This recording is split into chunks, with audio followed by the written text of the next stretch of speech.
자, 지난 시간 했던 것을 간단히 리뷰를 하고 갑시다. 자, 어,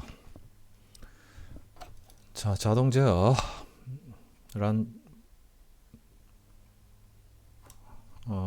제어 시스템이란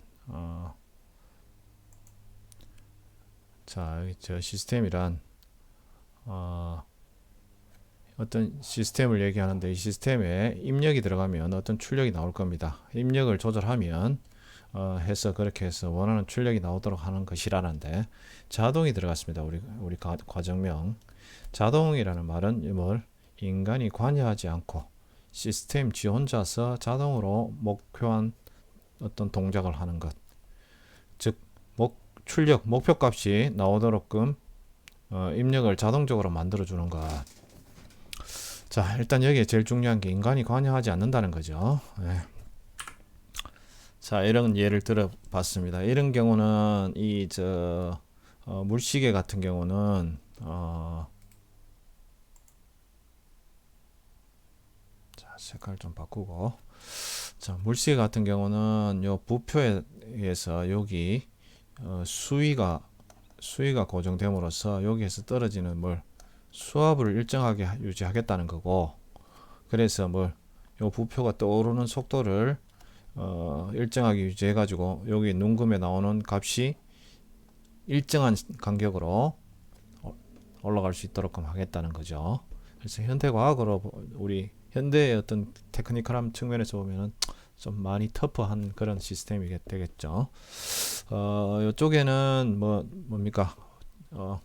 플라이볼, 요놈이 플라이볼이죠. 플라이볼을 이용해서 속도를 조정한다 그러는데, 옛날 제임스 와트의 증기기관차. 그래서 요놈이 빨리 돌면, 요 회전이 빨리 돌면 이게 원심력이 세져서 이게 쭉 올라가고, 요게 그다음 땡겨 올라가고, 그래서 요 축을 건너서 요놈은 내려오고 해서 여기 밸브가 닫히고, 내려와서 밸브가 닫히고, 천천히 돌면 이 플라이볼이 밑으로 떨어져서 반대로 이렇게 되면 밸브가 위로 올라와서 열리는, 그래서 어느 정도 자동으로 속도가 조절되는 그런 거죠. 요거는 요 수증기가 지나가는 길에 밸브 조절이 어떤 세팅된, 이것들을 미리 세팅된 그런 값으로 조정이 되는 거죠. 만약에 이거를 값을 좀 바꾸려면 플라이볼의 무게를 바꾸든지, 아니면은 이 축으로 넘어가는 기어비를 바꾸든지, 아니면 여기 밸브를 다른 값으로 바꾸든지, 이런 걸 해서 우리가 조절을 하고자 하는 값으로 변경할 수가 있겠습니다. 이렇게 하면 값을 조금 조절하기에 조금 어렵죠. 그러니까 미세하게 조절하는 것도 좀 어렵고 하니까, 그 다음 뭐가 많이 나옵니까? 전자적인 게 많이 나오고, 그것보다도 또 요거는 아날로그였는데 디지털로 가서 프로그램을 조금만 바꾸면 뭐가 되는, 세팅이 달라지는, 안에 값을 바꾸는, 이거보다도 훨씬 쉬운, 요즘 현대는 다 대부분이 이쪽으로 가죠. 그래서 여러분들 PLC 프로그램 설정 값을 바꾼다든지, 아니면 마이크로 컨트롤 유닛을 써서 디지털 제어로 가는데, 이 페이지 마지막에 있으니까 보도록 합시다. 요거는 나름대로 뭐가 있다?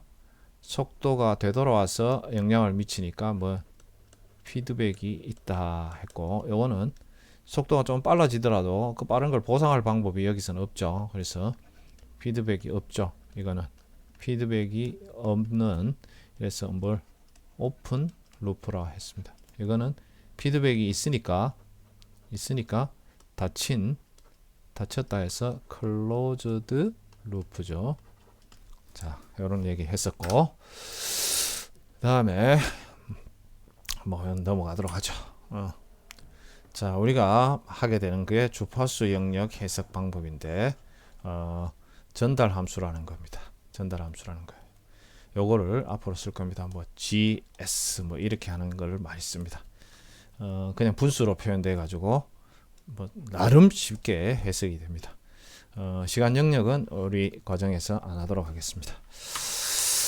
자, 요게 전달함수 이런 형태로 뭐 식으로 나와서 어쩌고저쩌고 풀어갑니다. 요거는 시간 영역은 보통 뭐 안 하는데 어떻게 한다? 뭐 이런 행렬, 보통 벡터 그러기도 하고, 예, 행렬로 표현해서 해석을 하죠.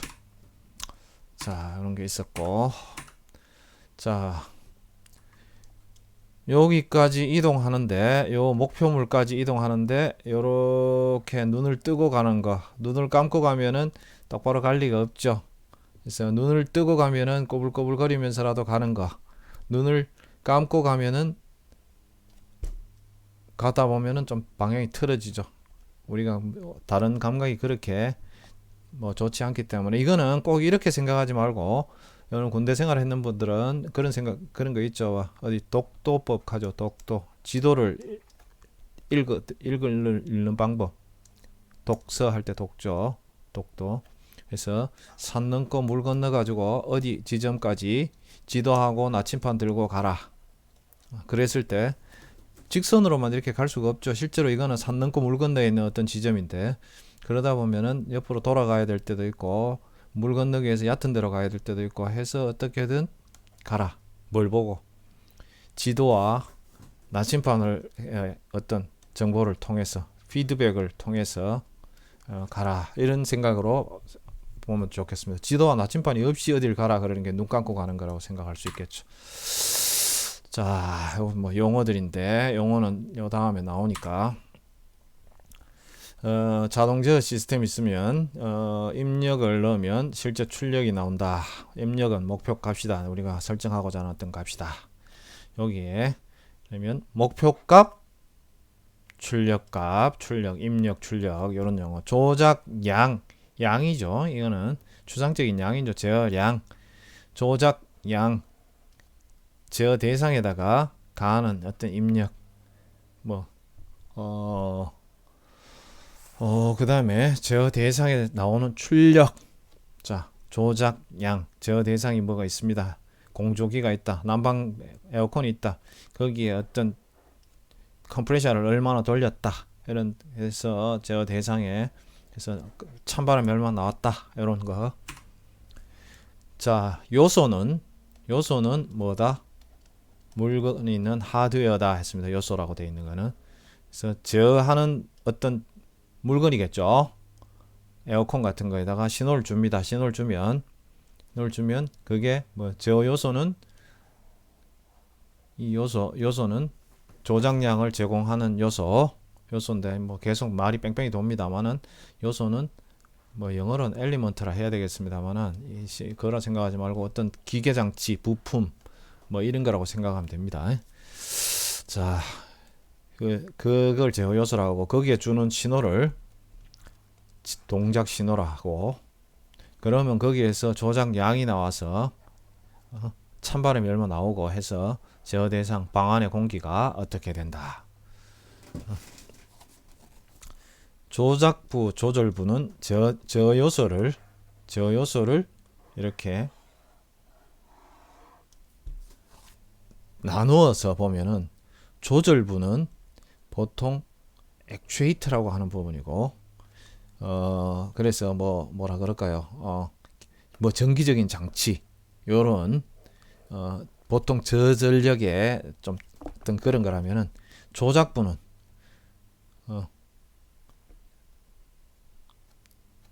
거꾸로죠. 조절부는 우리가 그 실제로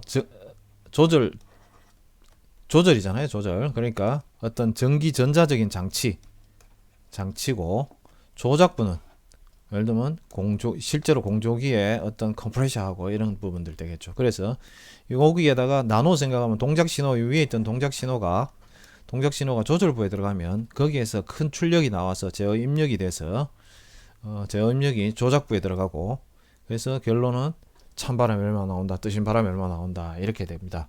그래서 제어 요소는 조절부와 조작부로 나뉜다.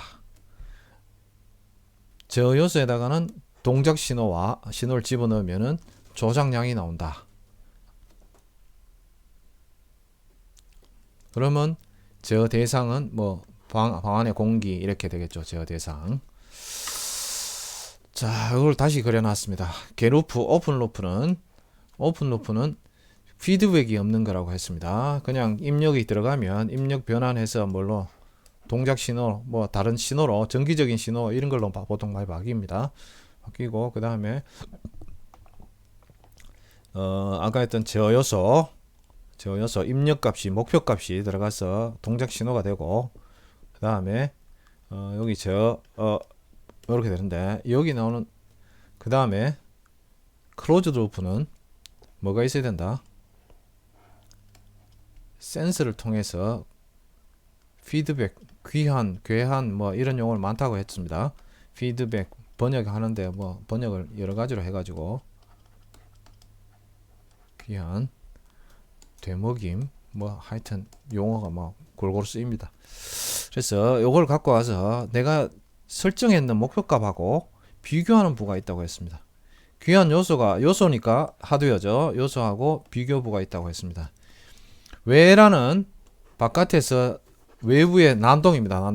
바깥 난동입니다. 몰랐는데 외부가 변하지 않고 가만히 있으면 크게 어렵지 않을 겁니다.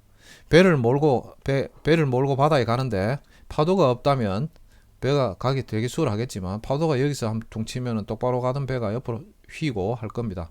그래서 목표 지점까지 가는 동안 가만히 놔두면 꾸불꾸불거릴 겁니다. 파도가 차서 그런 게 외란입니다. 갑자기 뭐 방의 온도를 유지하려고 하는데 문을 확 열어붙다든지 뭐 이런 것들. 자, 여기 하나하나를 외우려고 하면 어려우니까 뭘로 이렇게 많이 있습니다. 이렇게 많이 있는데 요걸 가지고 암기를 하면 되겠습니다. 요 그림을 가지고 자동 온도 조절 시스템 했습니다. 이건 뭐 예를 들면 여러분들 저런 데 가면 항온 챔버 뭐 이런 것들 있습니다. 항온 챔버 이런 거라 생각하면 됩니다. 그래서 내가 몇 도를 이렇게 설정하는데 이게 뭐라고 목표 값이라고 그 다음에 이렇게 해서 정기적인 출력을 내놓는데 요 신호가 기준 입력이 되고 그걸 바꾸는 놈이 기준 입력 요소 사람이 목표 값으로 생각한 이 온도를 안에 제어하는 데 필요한 30도라는 걸 안에 제어 시스템이 제어 시스템이 이해할 수가 없기 때문에 뭘로 정기적인 신호로 바꾸는데 그는 놈이 뭐 요소니까 하드웨어죠. 하드웨어 이렇게 해서 기준 입력 요소는 기준 입력 요소는 30이라고 설정한 게 뭘로 전기 신호로 바뀌는 거. 그 다음에 뭐 이런 건 이렇게 생각할 수 있습니다. 밖에 이런 거를 하나 붙여놓고 여기에 뭐 이렇게 아래 위로 움직이는 이런 게 있다 칩시다. 옆에다가는 10도, 20도, 30도, 40도 뭐 이런 식으로 돼 있다 칩시다. 요 놈을 이렇게 끌고 간다고 치면 되죠. 그럼 안에는 어떻게 돼 있나? 요게 그라운드, 여기 플러스 5V, 그 다음에 여기서 싹 끌어냅니다. 요 놈이 뭐냐면 요거 움직이는 겁니다. 요거하고 같이 물려 있습니다. 내부엔 이렇게 돼 있는데 바깥에는 이렇게 바깥에 이렇게 돼 있다는 거죠. 안 보이게. 그럼 요 놈을 이렇게 끌고 올라가면 어떻게 하고 요 놈 끌고 떨어지면 여기 나오는 전압 부위가 달라지죠. 그런 장치라고 생각하면 되죠. 여러분 전기전자 기초에 가면 배우는 겁니다. 요게 전위차계라고 해놨는데 가변 저항입니다. 실제로는 이런 용어도 씁니다. 포텐시오메터 이런 용어도 쓰는데 그냥 쉽게 생각하면 저항은 저항인데 움직이는 값이 바뀌는 저항, 가변 저항 이렇게 해서 보면 됩니다. 이런 거 가지고 전압으로 이렇게 바꾼다는 거죠. 바꾸고 그놈이 이제 기준 입력입니다. 전기 신호입니다. 이제 전기 신호가 되어버렸고 그 다음에 모르겠지만 비교를 통해 가지고 저 요소에 원하는 신호를 줘야 됩니다. 그놈이 한 요쯤 됩니다. 지금 방해 거를 측정해 보니까 2.8입니다. 2.8V라서 둘 차이가 비교부죠. 비교부. 그래서 0.2V가 돼서 전압 증폭해서 어떻게 200V까지 키웠어. 0.1을 곱하기 얼마 했네? 곱하기 1000을 했네요. 1000을 해서 전열기에 넣으면 그게 조작부. 전열기에 넣으면 그러면 열이 발생하는데 이게 조작양이 되고 조작양. 그래서 방이 저 대상이 되고 그래서 저량이 나오고 요 조절부는 뭘? 조절부는 이게 지금 적은 신호를 큰 신호로 바꿔주고 조작부는 큰 신호를 그 물리량으로 조작량을 내놓을 수 있는 거. 요거 두 개를 합쳐서 저 요소라고 했습니다. 자, 그래서 요거하고 맞춰 가지고 생각하면 되고 자, 여기에 괴한 요소가 있는데 이 괴한 요소는 뭐냐면 그 뭐 열전될 수도 있고 이건 뭐란 얘기입니까? 센서죠. 온도 센서. 네. 보통 센서의 출력은 아주 미세합니다. 값이 작습니다. 값이 작으니까 뭐 전압을 키우는데 요런 키워서 또 우리가 원하는 값으로 원하는 레인지로 뭘 아까 그랬습니다. 30도 넣으면은 몇 볼트 나오고 3볼트 나오고 예를 들면 40도 넣으면 40도씨 넣으면은 4볼트 나오고 2.8볼트니까 28도니까 어떻게 2.8볼트 나오는 요런 똑같은 걸 써야 되겠죠. 여기하고 여기 기준 입력 요소하고 이렇게 두 개가 맞아야 되겠죠. 되돌아오는 거는 뭐 28도인데 갑자기 뭐 저 28도 섭씨 28도가 갑자기 뭐 5볼트가 나오고 이래버리면 안 맞죠. 단위 맞춰주겠죠. 설계는 그렇게 해야 될 겁니다. 자, 그렇게 요 그림 보고 이해를 해라. 요까지가 지난 시간에 했던 겁니다.